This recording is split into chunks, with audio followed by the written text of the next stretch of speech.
Hello दोस्तों, आपका एक बार फिर से स्वागत है आपके अपने यूट्यूब चैनल पीसीएस फैक्ट्री पर। और आज हम करंट अफेयर्स की सीरीज में 10, 11 और 12 नवंबर की करंट अफेयर्स को कवर करेंगे। अगर आपको हमारी वीडियोस पसंद आती हैं तो वीडियो को लाइक करें, चैनल को सब्सक्राइब करें और करंट अफेयर्स की पीडीएफ पाने के लिए हमारे टेलीग्राम ग्रुप को ज्वाइन करें।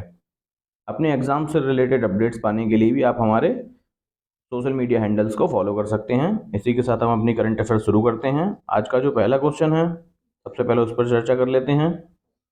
आज का जो पहला क्वेश्चन है वो है, भारत के 50वें मुख्य न्यायाधीश सीजेआई के रूप में किसने शपथ ग्रहण की है? तो डी वाई चंद्रचूड़ 50वें मुख्य न्यायाधीश होंगे दोस्तों।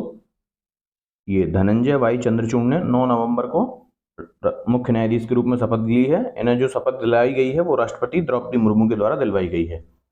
आपको दोस्तों पता होगा कि मुख्य न्यायाधीश को शपथ दिलाने का काम राष्ट्रपति का होता है। इसी के चलते राष्ट्रपति द्रौपदी मुर्मू के द्वारा इन्हें शपथ दिलाई गई है। इसी के साथ हम अगले क्वेश्चन पर चर्चा कर लेते हैं।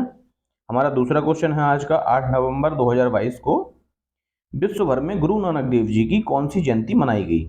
तो दोस्तों, गुरु नानक देव जी की जयंती जो इस बार मनाई गई है वो 553वीं जयंती है। और इस गुरु नानक देव की जयंती को प्रकाश उत्सव, लाइट फेस्टिवल के रूप में भी मनाते हैं। इसी के साथ हम अपनी अगली करंट अफेयर्स पर चलते हैं। हमारा तीसरा क्वेश्चन है, भारत गौरव काशी दर्शन ट्रेन। भारत गौरव काशी दर्शन ट्रेन को प्रधानमंत्री द्वारा कौन से रेलवे स्टेशन से लॉन्च किया गया है? आपको पता होगा दोस्तों, बिहार पीसीएस में हर साल रेलवे से रिलेटेड एक क्वेश्चन जरूर पूछा जा रहा है। इसी तरह यूपी पीसीएस में भी कौन सी ट्रेन कहां से स्टार्ट की गई, किन किन स्टेशनों के बीच ट्रेन चलाई जा रही हैं, उनके बारे में लगातार आपसे करंट अफेयर्स के अपडेट्स पूछे जाते रहे हैं। तो ये जो भारत गौरव काशी दर्शन ट्रेन है, ये बेंगलुरु के क्रांतिवीर संगोली रायडा रेलवे स्टेशन से चलाई गई है। बेंगलुरु में है ये रेलवे स्टेशन। और ये जो ट्रेन है भारत गौरव ट्रेन नीति के तहत चलाई गई है। भारत गौरव ट्रेन नीति क्या है दोस्तों? इसके तहत जो हमारे धार्मिक स्थल हैं उनको ट्रेन की कनेक्टिविटी से जोड़ने का काम गवर्नमेंट के द्वारा किया जा रहा है।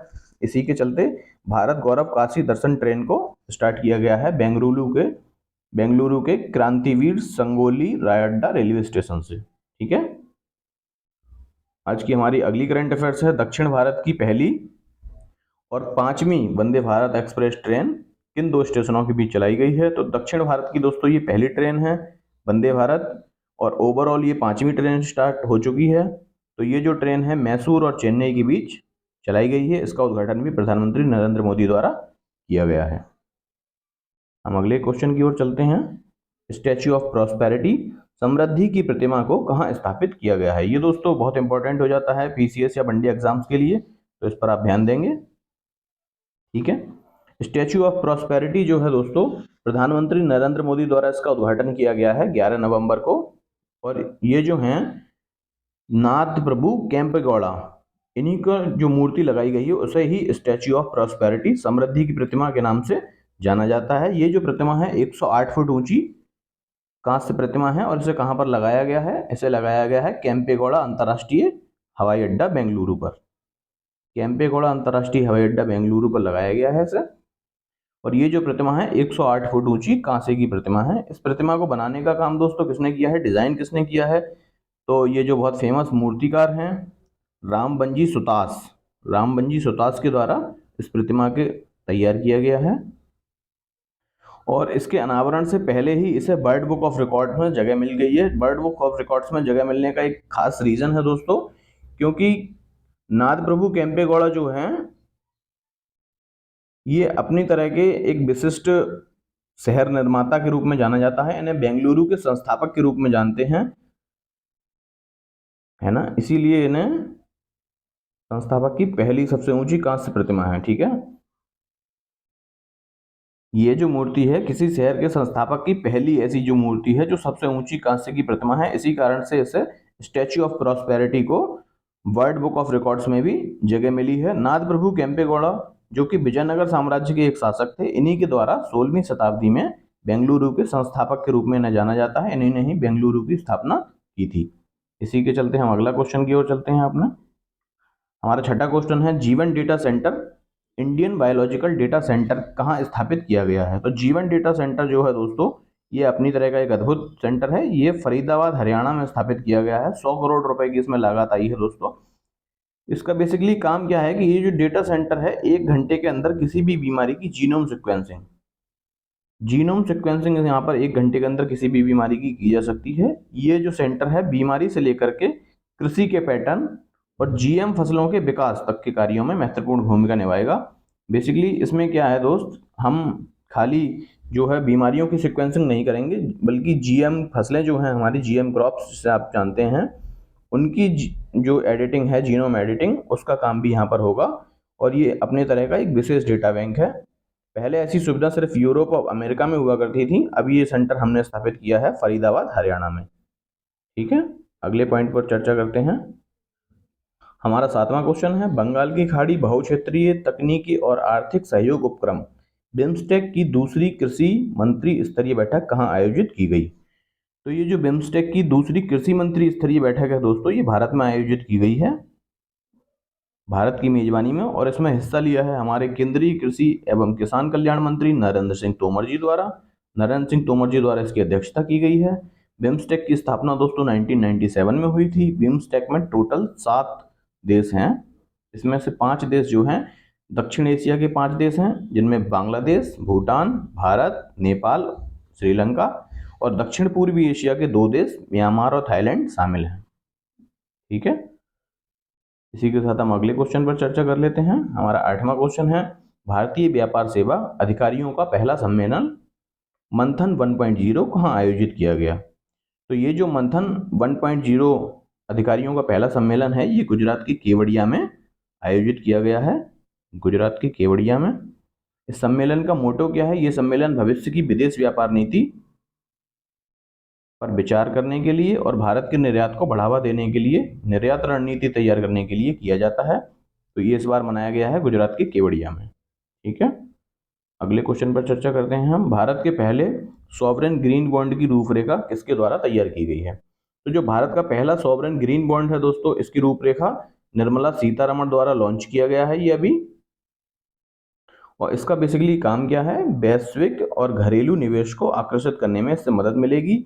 इस तरह का ये जो बॉन्ड है, बॉन्ड से प्राप्त धनराशि को सार्वजनिक क्षेत्र की उन परियोजनाओं में लगाया जाएगा जहां पर अर्थव्यवस्था की कार्बन तीव्रता को कम करने में मदद मिलेगी। तो बेसिकली हमने ये इसीलिए लॉन्च किया है ताकि हम यहाँ पर कार्बन तीव्रता को कम कर सकें, और ये एक ग्रीन बॉन्ड है। ठीक है, अगले पॉइंट पर चर्चा करते हैं। प्रधानमंत्री नरेंद्र मोदी की अध्यक्षता में जल संसाधन के विकास और प्रबंधन के क्षेत्र में सहयोग हेतु भारत और किस देश के बीच समझौता हस्ताक्षरित किया गया है? तो भारत और डेनमार्क के बीच दोस्तों जल संसाधन के विकास और प्रबंधन के लिए एक समझौता हस्ताक्षरित हुआ है, हम इसे याद रखेंगे, जल संसाधन और विकास प्रबंधन के लिए। ठीक है, अगले पॉइंट पर चलते हैं।